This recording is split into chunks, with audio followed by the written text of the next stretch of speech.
Okay, welcome back. And today we're going to do something that you don't often see. It's the Brabham BT46B, which actually, well, to us, is known as the Brabham fan car. And here it is at the moment. Just look at that. I mean, it's a concept that was Brabham sort of pulled it out. Well, they stopped using it basically because all the other teams kicked up, and Bernie Ecclestone, who was the Brabham team boss at the time, he was battling for the control of Formula One, and they said, yeah, and he didn't. Sorry, where was it? Yeah, and he didn't kind of want any backlash from the teams. So yeah, he pulled the car out, and they took the whole fan concept away. But it ran in one Grand Prix, which was the Swedish Grand Prix, where it stormed it.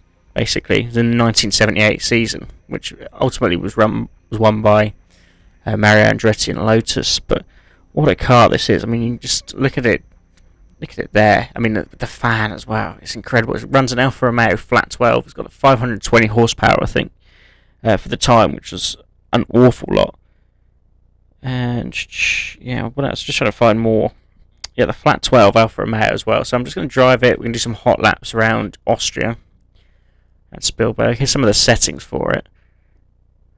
And you can change a few minor details, but a lot it doesn't have. I mean, it's common for the cars at the time, so there was very little assists and things like that. This biggest assist was the fan. I think I'm going to find this hard to drive, but I'm going to run the chase cam for a lap or so you can hear. You just hear it. Yeah, so I'm going to shut up for half a lap or so and just let you hear the amazing sound of the flat 12 Alfa Romeo engine. Hard to control as well. Come out of the pits. I ran it for a bit earlier. Just listen.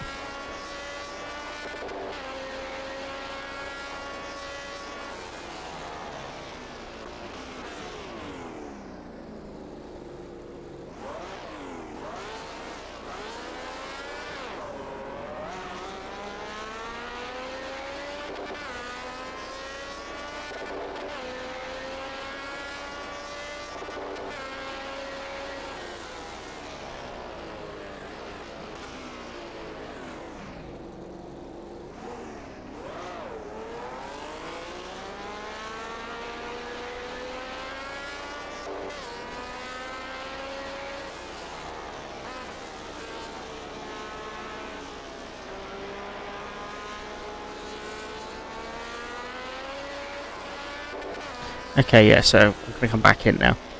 And as you heard there, what an incredible sound. It's here as well. With the flat 12, it must have been heavy. Maybe that with the fan, that's why it's a bit hard to control. It's something that I'm finding difficult. Ooh, look there. So the lap time is invalidated. We're just going to do a couple of hot laps. 4 or 5, something like that. In this, we'll just see. But, yeah, I mean, the second you put the power down, you can change your view as well. Now we're in serious mode. Braking around about the 100 meter boards. It's a tad early, I think. But we've got to get the positioning right. And when you when you go to accelerate with this car, it's you just have to gently. I mean, you've got to literally rest your foot on the throttle to get things going, and then you can put it down fully. Okay, we've got cold tyres as well, just remember that, as you can see in the bottom corner there.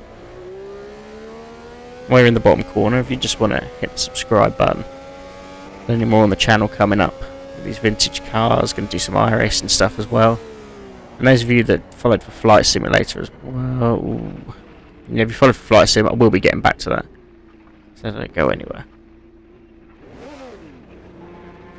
Okay, so we're in the gravel there. I don't try not to edit it out, but... yeah, you got to wonder, like, one-off cars like this, where are they now? Where are they now, do you think? I listened to the F1 podcast, and was it Gordon Murray who designed this? Yeah, Gordon Murray and David Cox were the two designers on this one. And you just got to wonder whether... do you think he owns one? Bernie Ecclestone owns one. Jack Brabham's estate, possibly. Because I haven't been seen out in public for a while. If you have seen it, let us know in the comments. Where did you see it? Did it run? It's an awesome machine, man. Imagine being in control of this. Imagine being Nicky Lauda. Because one of his victories actually was in this. That when this one race it was in, the Swedish Grand Prix, he actually ran it. And it won by quite a distance, I think. Just gonna give us a second for. Just want to see how much he won by.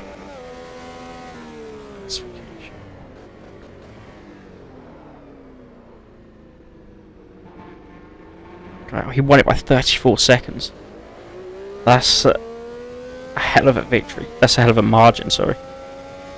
Ricardo Patrese was second. And the Arrows Ford. Very nice.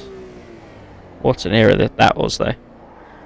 Andretti from laps 1 to 38, and then Lauda from laps 39 to 70. Just he led from there.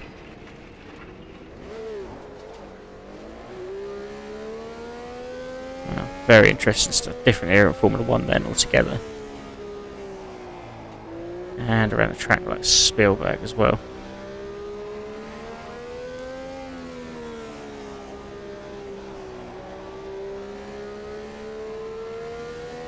This is a great car, but it's going to take practice more. Obviously, I'm not doing a great job with it at the minute, as you can see, but it's going to take a fair bit of practice in it to absolutely master it. The times we're doing probably aren't going to be up there, they're not going to be that competitive. I must have got too greedy there. And the straight, see there, just as I switched up a gear, it kind of, the back end kicked out. That was just the power in this thing. Imagine it being quite heavy as well.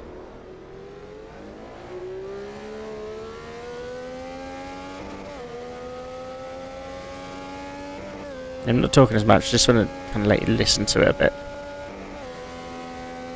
Because it is an outstanding piece of engineering. Okay, keep it in bounds. Again with the tail kicking out.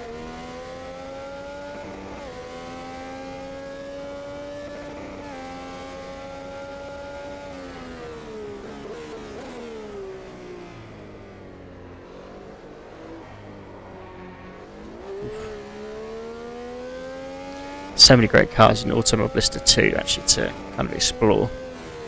I'll try and get through all of them. But the one thing I'm struggling with is like having, because I like a view where you're kind of over the driver's head, like the old TV camera views. Spin there. Get out of that. Yeah, I like the thing so you could just over the driver's helmet. I've always liked that view rather than like this one. I mean, for me, it's much better. Obviously, not realistic, I know, but just from like a view like this, where we're commentating on something, it's just much handier to have. But yeah, this is fine too for the moment. So yeah, if you know how to get that view, just drop us a comment. Because for the other Automobilista videos, I'd like to kind of use that if I could.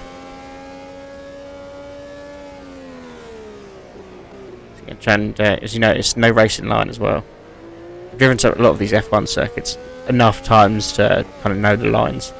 Braking at about the 100 metre boards, maybe a bit less, like for a straight like this. So there, around 150. Try to keep it in bounds as well. It's very hard, but it is a great car. As are all these older ones. Have we yet to set a proper lap time?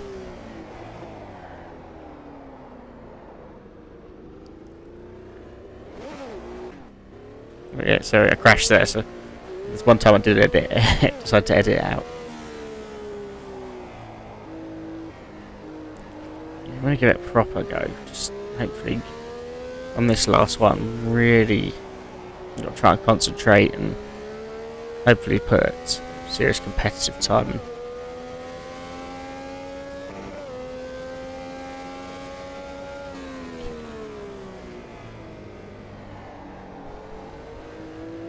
Just keeping everything tidy.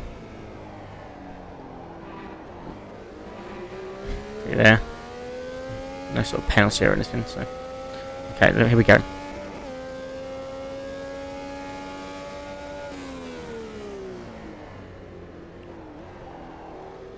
Keeping it bound very nicely. On that power early. Not too much squirming around there. So excellent throttle delivery.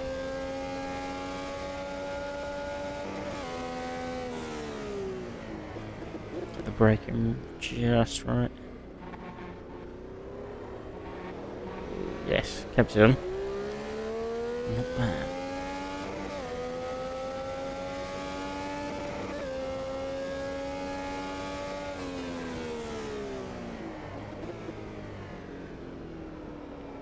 It's a good choice of tracks actually in Automobilista too. I wish I'd kind of had a few more. But yeah, it's a very decent choice. What you got on? You got Monaco on here, things like that. And of course Austria, a few tracks and Interlagos, a few from the actual Grand Prix circuit. The season right now, mad. This is very good. So I should have been setting from the start so you didn't have to sit through all the rest of it.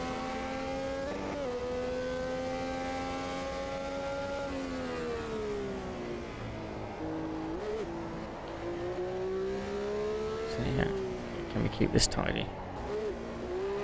Decent. Nicky Loud would have been proud of this, I tell you. What time can we get? There we go. Very, very good.